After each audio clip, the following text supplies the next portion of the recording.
Hello, and welcome to our conversation about sustaining talk in the classroom. As I said last week, one of the things that you need to remember about getting kids to talk is kids are more apt to talk in a small group rather than in a large group. So you really want to try to encourage small group conversations first before you have a grand conversation in your classroom. And here are some characteristics of small group conversations. First of all, the group, in order for it to be effective, should have no more than 6 members. I recommend 4 is actually probably a good number. The groups can be permanent or be established for specific activities, and students form a cohesive group and are courteous and supportive of each other. The purpose of the small group conversation or the work session is to deepen understanding and create knowledge. Students talk to solve problems and discover answers to authentic questions that require critical thinking. So you really want to make sure that you're putting your kids in these small groups to have some really meaningful conversations. Strategy use. Students learn to use strategies to begin the conversation, keep it moving forward and on task, and then end it. So if you remember last semester when I talked about literature circles, and even this semester we did literature circles a couple of times, sometimes it's good to assign those roles that we talked about for literature circles, like the discussion director and the illustrator and the vocabulary wizard, to encourage kids to keep the conversation going. Then you want to remove those roles because you want to make sure that your kids take on all those roles when they're talking and when they're reading. Students' roles. Group members may have assigned roles or jobs, like I said before, and sometimes the students keep the same roles for a period of time, or specific roles are assigned for a particular purpose. Some other roles that happen when you're in small group conversation, one person might be the note taker, one person might be the timekeeper, one person might be the one who keeps everybody on task, and so on and so forth. So really, it just depends on what the purpose of the small group conversation might be. Small group conversations are student-centered. Students feel ownership of and responsibility for the activities they are involved in and the projects that they create. The teacher's role. Teachers establish groups and teach students to work collaboratively.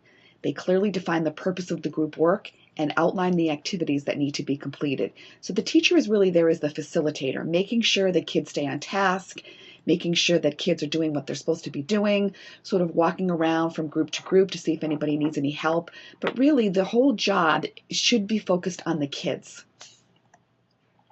Some levels of questions that might happen in these small groups.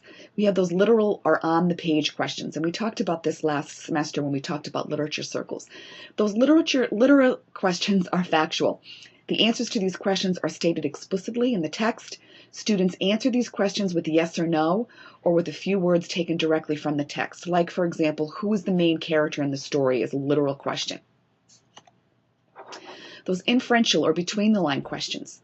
Inferential questions require analysis and interpretation. The answers are implicitly stated in the text, and to answer these questions, students must use a combination of their background knowledge and then clues in the text. Those critical or beyond the page questions. Critical questions go beyond the text and focus on global issues, ideas, and problems. Often, there are no correct answers. To answer these questions, students have to think creatively. They have to make personal, world, and literary connections. They evaluate the text. They express their opinions.